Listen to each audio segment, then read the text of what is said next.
Welcome back to Full Circle with Mikali. A very good morning to you. How are you doing? Well, you tuned in from this morning. 111 That is our SMS line. It's just going to cost you a shilling to talk to us. Switch TV KE on Instagram, Switch TV Kenya on Facebook.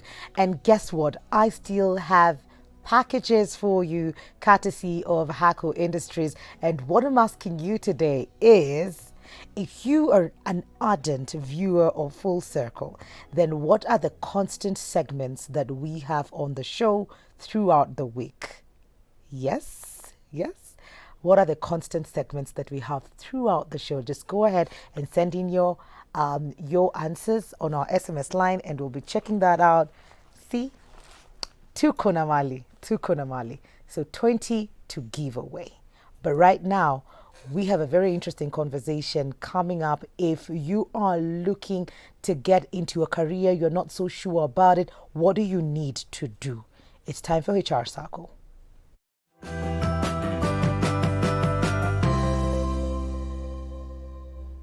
And we have the head of career guidance at Cradle, Shaheen Dar. Welcome to the show. Thank you very much. Mwikali, it's a pleasure being here. Yes, you are here to help us. We choose a path because maybe it's the easiest path, or because our parents want it to happen that way for us, but it's not necessarily probably the right path that we've taken for ourselves when it comes to careers. But even before we get into that, maybe you can just tell us a bit more about Cradle and what it does. Okay, so Cradle is on a mission to revolutionize the entire higher education choices that are made by students, by professionals, even at postgraduate level or throughout their entire lives. So our whole mission is to make that process a very independent process. We want to place the ownership of making career choices entirely on the person who's making it, whether it's a student at school or it's a professional or a university student. It should be entirely an independent process.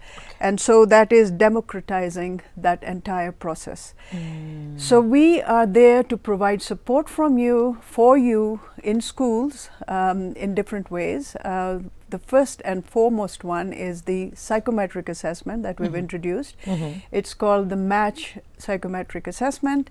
It's open to all ages from school level right up till professionals. And if you take that assessment, it's a short assessment, a few questions, and then you get a report, a 12-page report on it. Okay. So that particular assessment, and it's called not a test, an assessment, because there's several other psychometric assessments that are out there.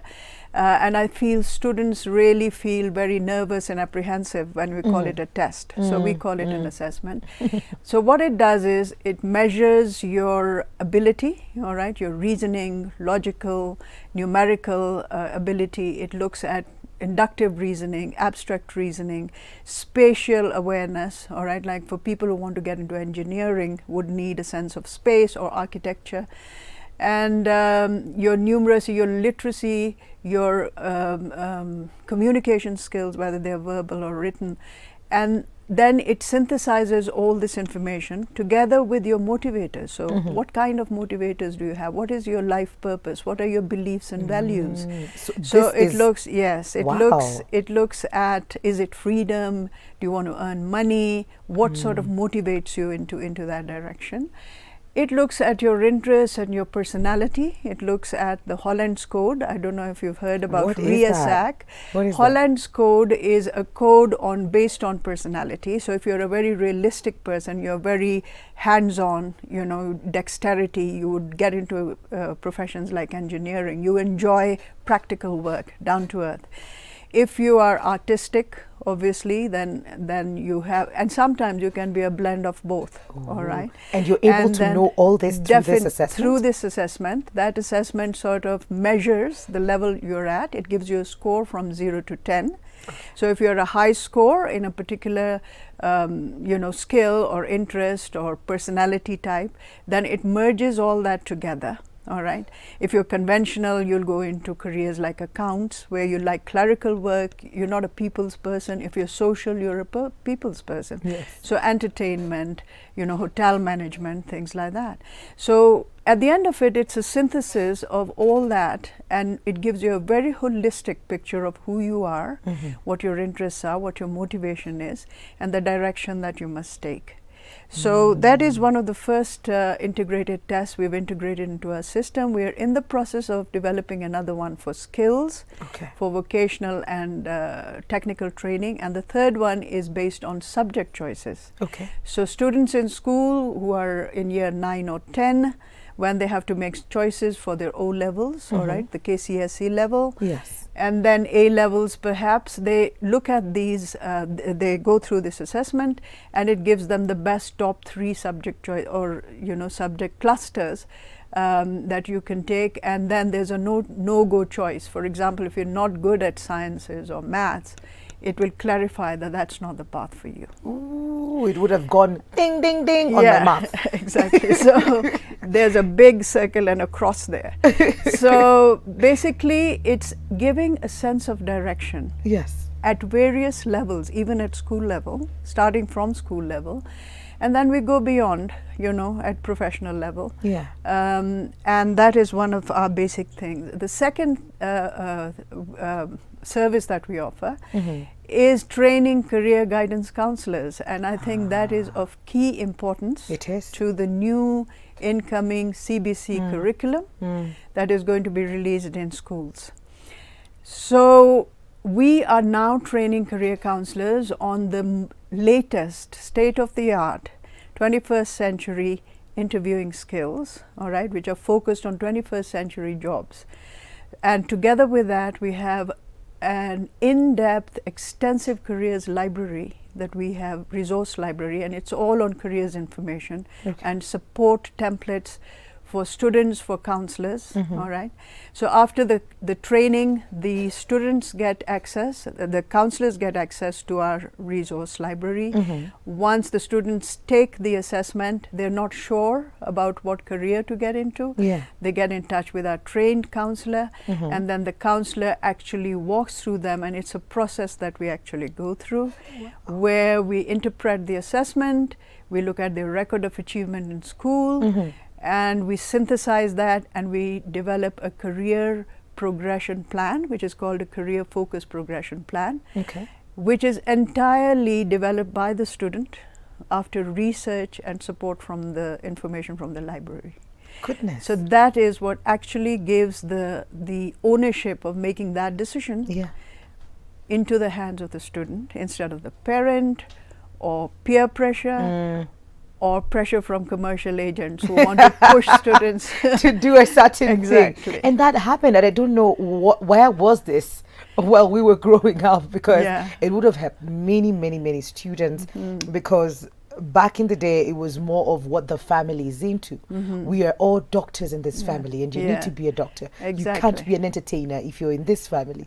But that's where your heart is, and the fact that this assessment looks at that. How accessible is this to, sort of like the community at large? I think it's very, because it's a new concept, because people don't really know much about psychometric assessment. It's been very common in countries like Canada, Australia, UK, where it was introduced in the 70s, 80s. People were taking these assessments. 70s, but in Africa, 80s? But in Africa, in Kenya, it's a new concept. So actually sensitizing people to the value of this assessment is very important. And again, it's not just based on the assessment, it's a synthesis. It's a process where we don't totally depend on the assessment itself, but 80 to 90% of the matches, and we've actually seen when we've given it to students, we've had feedback surveys from them and even professionals, and they say it's 100% of what we are. And what and what we wanted to do.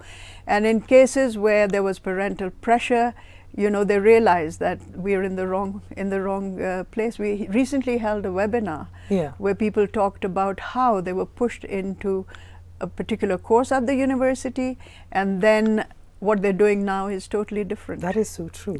All they got is a degree for the parents, and then they can now start living their lives. Like, Mom and Dad, you wanted a degree, and I've gotten it for you, then I'm going. So you're wasting time as well. If you're able to start your journey from the beginning, understand what it is that you want, what your personality is. And I like that you mentioned that, because sometimes you just do a course just because, and you're a people's person, so you're the noisiest in the office, or probably you're in a career that you really do not want to interact with people, and there are options of that, and we get all of that from this assessment. Yes, definitely. So it's something really valuable. It's something that people don't know about, and therefore we would like to reach out to as many people as possible, not only to sensitize them about the psychometric assessment, but also the importance of becoming a career counselor. There'll be a very big need for this in all schools, in all universities, because it might go through Parliament and be made a law, where every school and every university is supposed to have a career office with the resources and with trained counselors.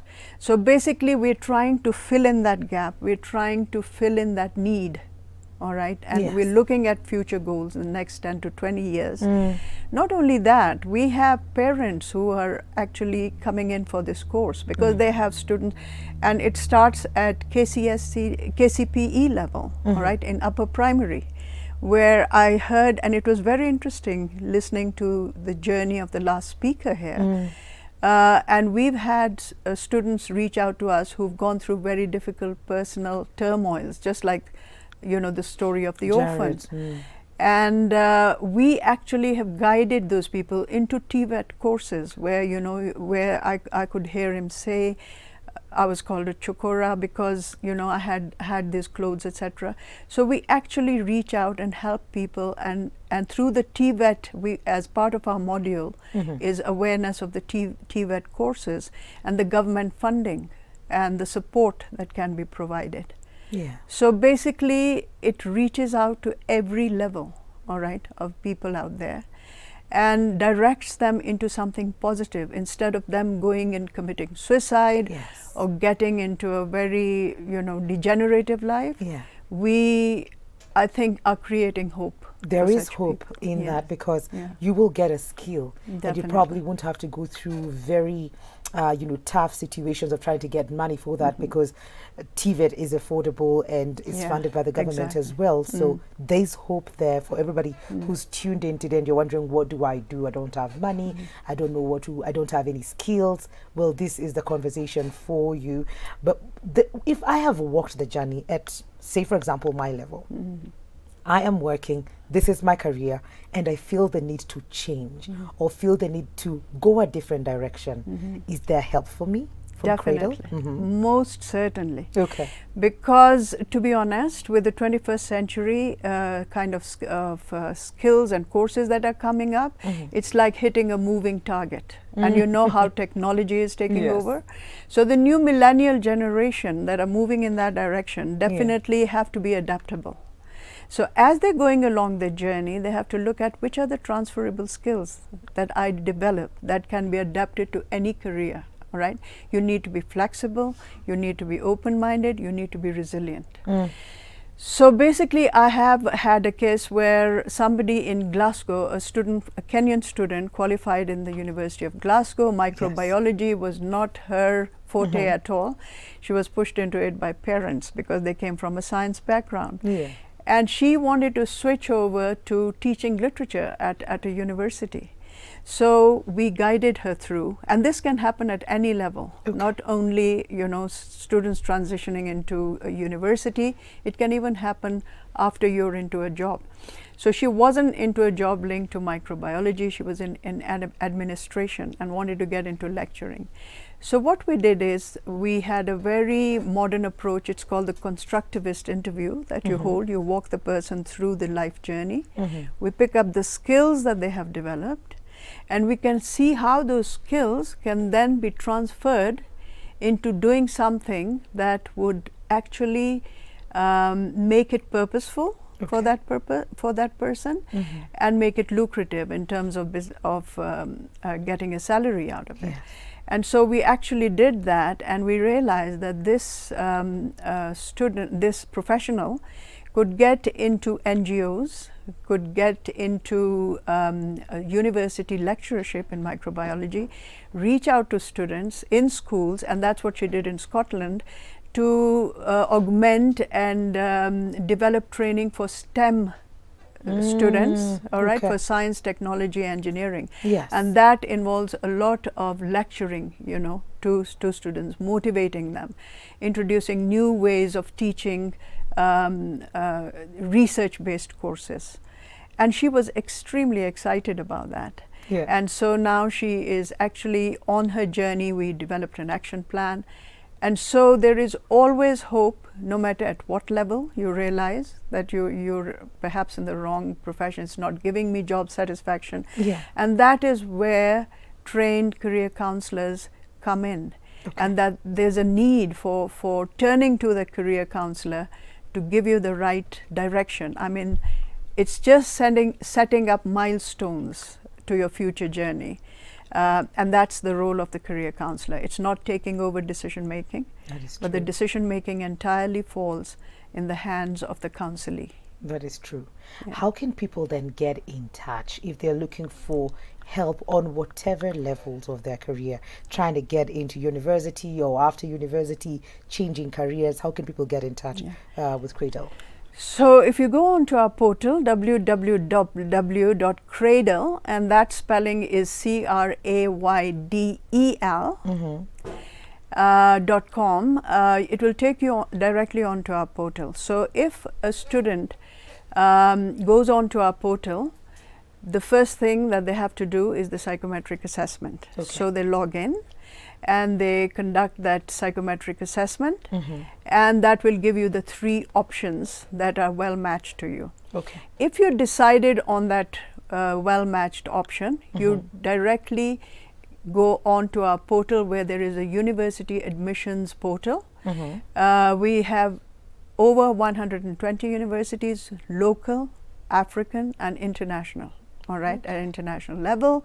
We have a very expert, well-trained team of university admission counselors who are going to actually walk the student through from looking at what is affordable, all right, what is within your reach. Are you looking for a local or an international institution, the ranking of the institution, how much it's going to cost you, how long it's going to take you, what are the support documents you need, what are the application, actually help you with the application, direct application process, look for scholarships, give you information on scholarships as well that you can avail. So it's all on one platform. It's a seamless journey moving from one to another. If, however, you feel you need the help of a counselor before you get there, then you book an appointment with our counselors, all right, and then they put you in touch with the counselor, and you have a session, and again all those packages are there on how much they're going to cost. So you just log in, make your payment, and make your appointment, and the counselor is there to help you through. Thank you so much, Shaheen, for coming through and for sharing this wisdom with us. So if you did not know, well, now you know. Thank you so much. Pleasure. I have some goodies for you, and I'm just going to quickly run through. First of all, these two were the very first people to text in this morning. You say, good morning, Mikali. Maureen from Rairo, please wish me a happy birthday. My birthday is today. I'm turning 19. Happy birthday. And how about a Hako Industry gift hamper to go with that? So happy birthday. And we see another one here. Say happy birthday to me, Mwikali, from Machakos. Nimwikali from Machakos. Namesake, happy birthday. Your number ends with 700. And we have another one ends with a 761. And as Mwikali, constant topic is relationships. That is true. And your Kabi from Tenerife, I see you saying relationships, life, marriage, careers, and family. Congratulations. Your number ends with 157. And we're going to see my quote of the day: workout circle. It's called fitness circle, but you have the hang of it. Business circle, your number ends with 237. And we have Nora from Machakos. You're saying constant segments in full circle. Our quote of the day: advice circle and fitness circle. Your number ends at 555. Congratulations. HR circle, Jerry from Githurai. Congratulations. Your number ends at 240.